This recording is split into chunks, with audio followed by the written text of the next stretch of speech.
Hari terakhir sebelum aku menghilang. Namaku Alvaro Pranata, waktu itu umurku 24 tahun. Aku mahasiswa tingkat akhir di Fakultas Hukum, sekaligus aktivis yang cukup vokal. Dalam 3 bulan terakhir, aku dan beberapa teman menyelidiki kasus penggelapan dana proyek pemerintah yang melibatkan tokoh besar seorang pejabat tinggi yang tampil baik di depan media, tapi busuk di belakang layar. Tanggal 14 Mei 2013, aku diwawancara oleh sebuah media alternatif. Aku bicara belak-belakan. Menyebut inisial, menyebut nominal, bahkan menunjukkan bukti sementara. Wawancara itu viral. Banyak yang mendukungku, tapi tidak sedikit yang menganggapku cari sensasi. Sejak hari itu, hidupku berubah. Setiap pagi ada mobil hitam tanpa plat yang parkir tidak jauh dari kosanku. Beberapa akun palsu mulai membanjiri media sosialku dengan hinaan dan ancaman. Bahkan salah satu temanku, Randy, menarik diri dari tim kami dan mengaku ditekan agar berhenti main-main dengan nyawa. Aku tetap tenang. Atau setidaknya, aku berpura-pura tenang. 14 Mei, pukul 23.11 malam. Aku baru pulang dari diskusi kecil di sekretariat mahasiswa. Jalanan sepi. Kosanku berada di ujung gang sempit, hanya ada satu lampu jalan yang menyala redup. Saat aku membuka pagar, aku merasa ada yang mengikutiku. Tapi saat aku menoleh, tak ada siapa-siapa.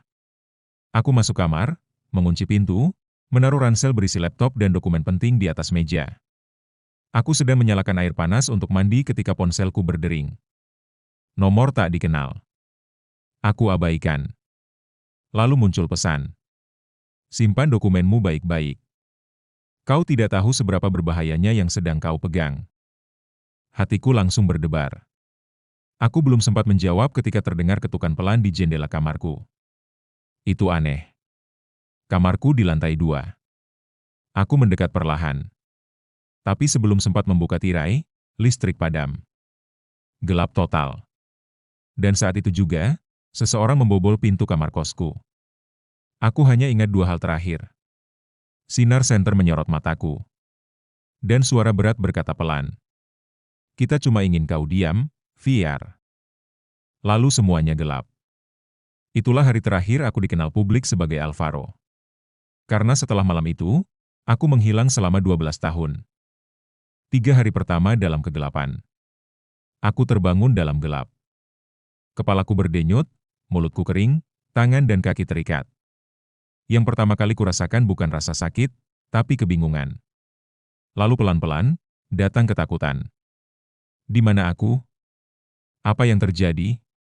Dari kejauhan, terdengar suara tetesan air berulang, seperti penyiksaan mental.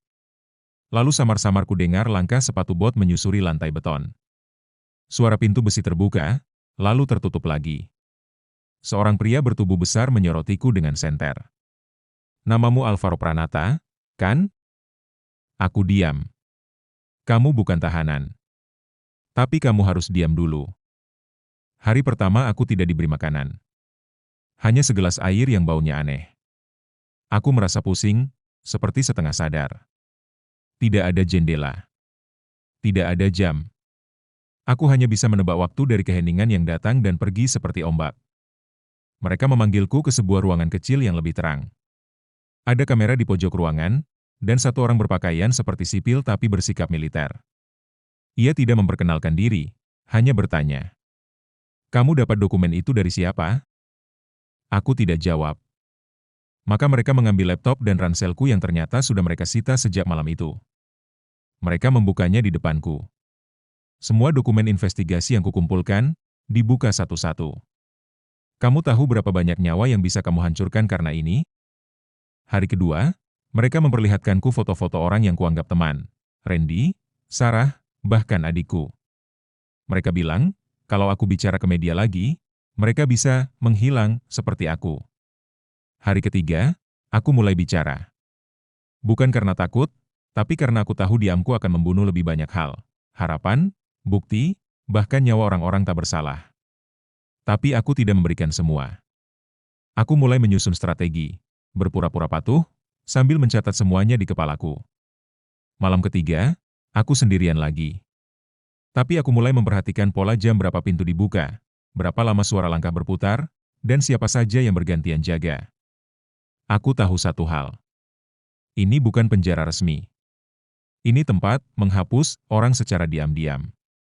Dan kalau aku ingin keluar hidup-hidup, aku harus jadi bayangan. Harus jadi orang yang mereka anggap sudah mati secara fisik dan secara suara. 3 hari itu terasa seperti 3 bulan. Tapi itulah awal dari 12 tahun kehidupan yang tidak pernah tercatat dalam data manapun. Tempat yang tidak pernah ada. Hari keempat, aku dipindahkan. Tanpa penjelasan, tanpa suara. Pagi-pagi buta, 2 orang bertopeng memborgol tanganku, menutup mataku dengan kain hitam, lalu membawaku masuk ke mobil. Aku tidak tahu berapa lama kami berkendara. Yang ku tahu, suara jalan aspal berubah jadi kerikil, lalu sunyi. Ketika kain penutup mataku dibuka, aku berada di tempat yang bahkan tidak pernah ada di peta. Sebuah fasilitas tua di tengah hutan. Bangunan beton tak bercat, penuh lumut, dikelilingi pagar kawat tinggi dan semak liar. Tidak ada pelang. Tidak ada nama. Tidak ada sinyal. Hanya keheningan dan tatapan mata-mata kosong dari orang-orang yang mungkin bernasib sama denganku. Kami tidak dipanggil dengan nama di sana. Kami dipanggil dengan kode. Aku adalah unit 23B. Semua aktivitas diatur ketat. Makan dalam diam. Tidak ada bicara kecuali diperintah. Satu kesalahan kecil, berdiri terlalu lama, melihat ke atas, atau tersenyum semuanya bisa berujung hukuman. Bukan hukuman fisik.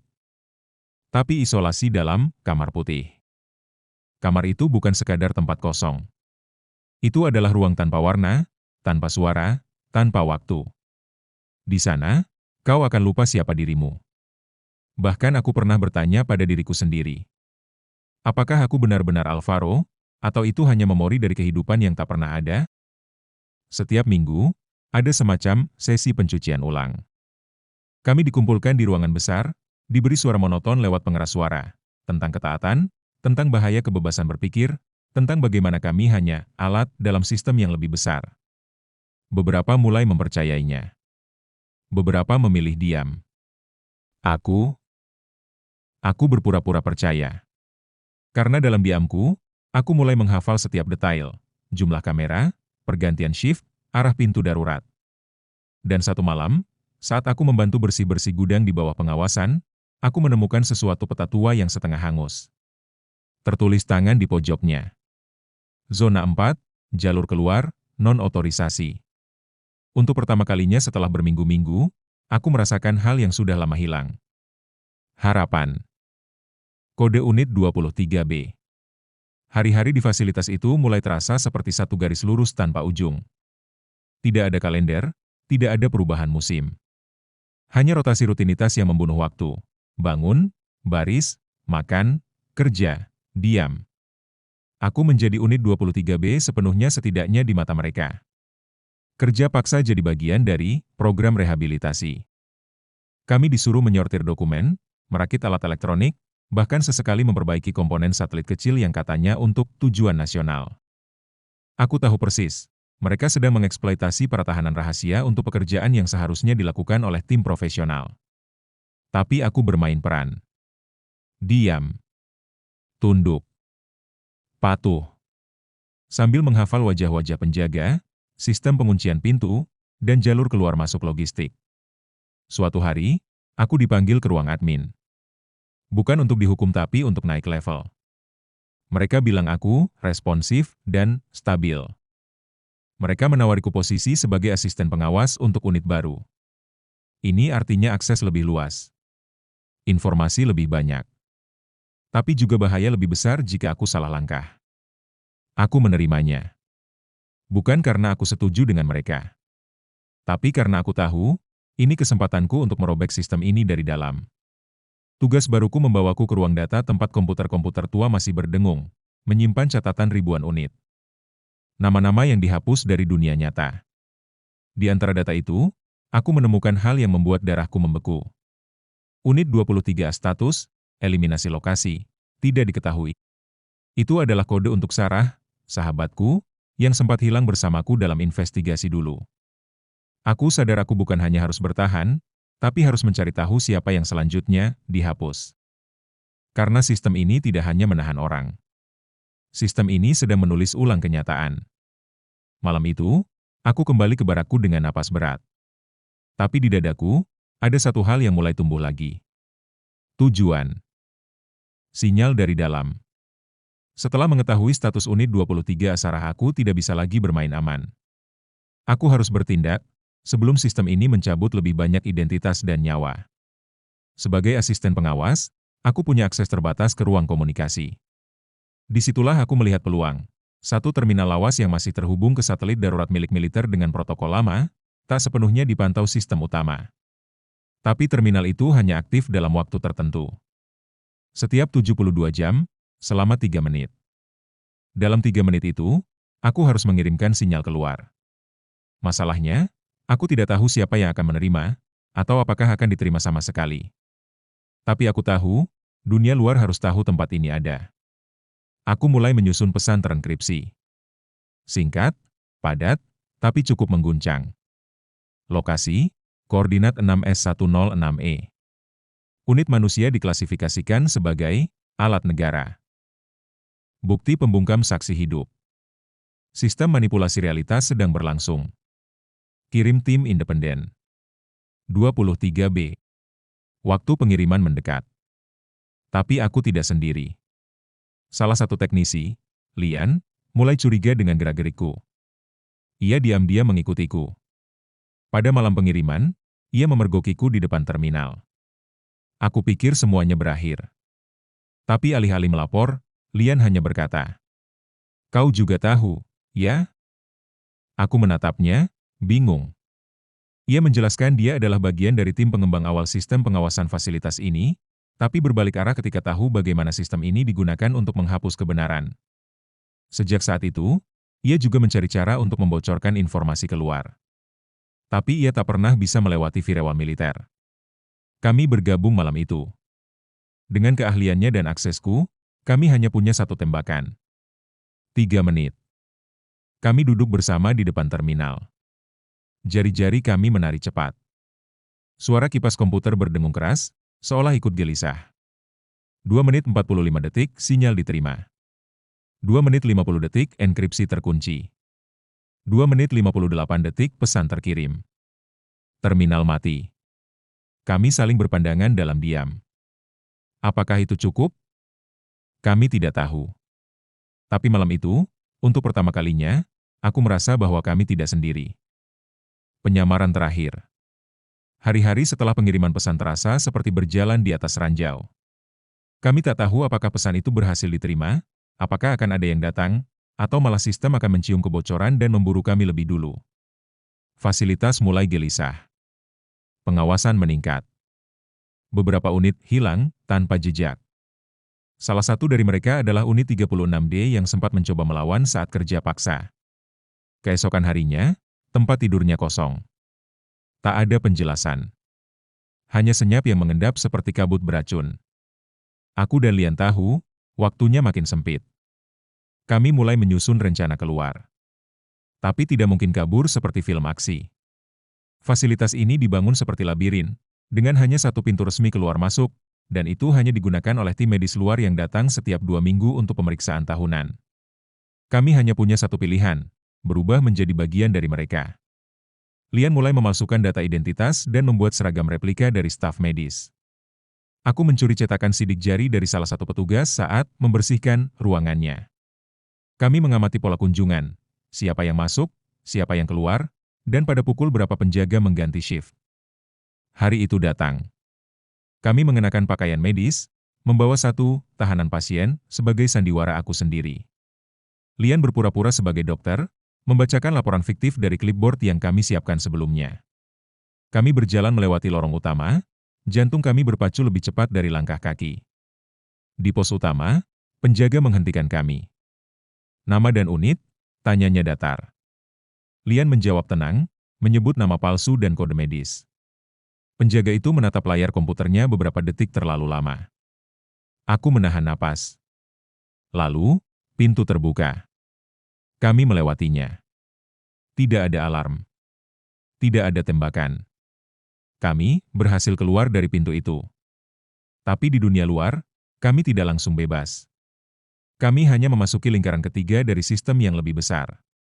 Dari luar, Fasilitas itu tersembunyi seperti gedung penelitian biasa, tidak ada papan nama, tidak ada tanda-tanda penyiksaan di balik temboknya. Tapi kami tahu, kebenaran sedang mengintip, menunggu untuk diledakkan. Malam itu kami bersembunyi di pinggir kota, di sebuah rumah kosong yang ditinggalkan. Di sana, aku menatap langit untuk pertama kalinya dalam bertahun-tahun. Bintang-bintang itu masih ada. Dan mungkin, seseorang sedang mencarinya. Kebenaran yang dibuka. Sudah 3 hari sejak kami lolos dari fasilitas itu. 3 hari bersembunyi, bergerak dari satu tempat ke tempat lain, menghindari pelacakan yang bisa datang dari siapa saja termasuk aparat resmi. Kami hidup seperti buronan, padahal yang kami bawa bukan kejahatan tetapi kebenaran. Lian berhasil menghubungi seorang jurnalis independen bernama Reksa, yang pernah di-blacklist karena menyelidiki hilangnya saksi-saksi korupsi tingkat tinggi. Ia setuju bertemu dengan kami di sebuah rumah tua dekat pelabuhan, malam hari. Pertemuan itu seperti reuni orang-orang buangan. Reksa datang tanpa suara, hanya ditemani kamera kecil dan ransel lusuh. Tapi dari matanya, aku tahu dia belum menyerah melawan. Lian menyerahkan salinan data dan pesan video dari unit 23A yang berhasil ia dekripsi. Saat video diputar, ruangan itu sunyi. Suara Sarah, 23A, terdengar lirih, wajahnya pucat dan lelah. Jika kalian melihat ini, berarti aku sudah tidak ada. Tapi jangan biarkan suara kami mati. Mereka menjadikan kami alat. Kami dibungkam karena tahu. Kalian harus tahu juga. Reksa menangis diam-diam.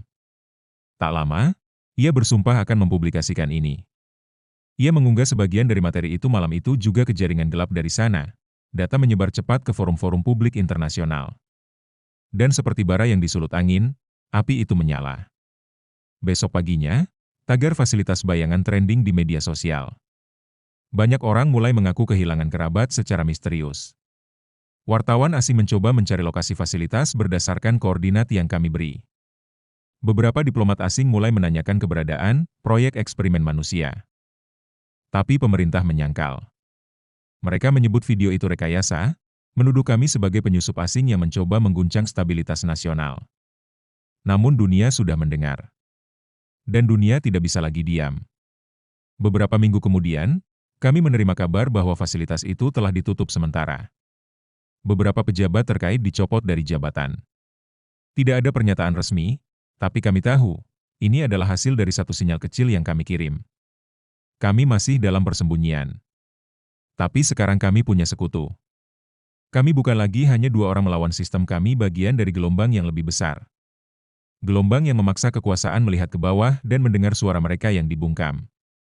Aku menulis semua ini, bukan untuk jadi pahlawan. Tapi agar kelak, ketika dunia bertanya kenapa kami bicara, mereka tahu jawabannya. Karena kami pernah diam terlalu lama. Dan hari itu, kami memutuskan untuk bersuara.